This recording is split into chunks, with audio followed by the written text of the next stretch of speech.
I made a couple little changes. Let me know what you think. I'm pretty sure the jet can pull this off. I've just put these little 1/32 kind of spherical graduations into the side. I'm trying to remember how fine the jet is on a water jet, but I think it can at least mark those somehow around. If not that, you'll have to score them kind of yourself once it's made, or put a sticker on it or something. You can line those up with a similar little notch in the bottom of here. That's the simplest way to do it. You can do it there, or hang on. You could do it on the bottom, or you could have a mark on the side as well. Over here. I've left these the way they are for now. We'll throw one gusset into them. That'll stiffen things up a lot. I made them a little wider at the base, but I've been kind of thinking of putting some kind of a worm screw or something in there, something that you could kind of just press in by hand, but it might just be more trouble than it's worth. You'd probably take these and put some thin rubber pads on this side, on either side, so even when you just kind of hold it together with your hands and then give it a little tweak. I mean, it doesn't have to be super strong, it just has to stick in there.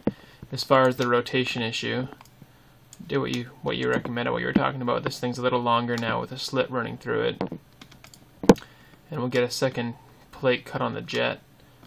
It can sit up there, and this end of the pipe can ride on that at all points when it's going forward and back. It'll give you something to support it as it's getting cut. The blade will sit about here, so as this is coming forward, it'll be supported on this base the whole way up.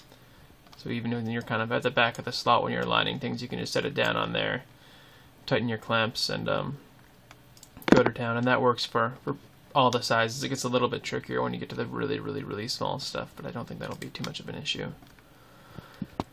And yeah, it's a little bigger. I threw a couple of countersunk holes in at the base just for mounting onto the saw.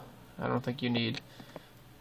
I could do one in this corner as well. You could do one here, but I'm just thinking of how much support you really need as far as it being held down. I don't think there's a ton you need. So that's probably pretty close. These are just square nuts from Fastenal. They're dirt cheap. Use the same square nut for all of these, except these ones will need a small little round bushing spacer that sits around here. That way when you tighten it down, it doesn't bind. It can still slide forward and back. I think that could be the only tricky part of this, is when you go to tighten these, if this gets screwed out a little bit or it starts to wear, if these start to turn sideways in the holes, it might make it hard for you to slide forward and back. You might have to actually make some Teflon nuts or something, but you'll need a prototype to really see if that's going to be an issue or not. But yeah, that's about it. I think that's pretty close, unless I come up with something really clever for this thing over here. But I mean, at the same time, that could be changed at some point later too, if you want to come up with a more complicated mechanism. I was thinking about something where it just goes over center, like a vice grip type style clamp, but it's not. It's easier said than done. But yeah, it looks pretty good. This is all cut out, so this can advance essentially all the way. So if you do have a small piece of stock in here that's wrapped right around this outside radius with the blade sitting a little closer, you'll still be able to make a full cut before it runs into the actual support. And yeah, that plate there will do a lot, I think, just to support this end. As it is getting cut, you need something holding that down so it doesn't get sucked down into the saw. It's better than a sacrificial piece of wood or something, I think, because I mean, you're only making cuts up to that point, right? So it's never really getting in the way. It'll still let you do a 90-degree cut, just a little bit better. And that's about it.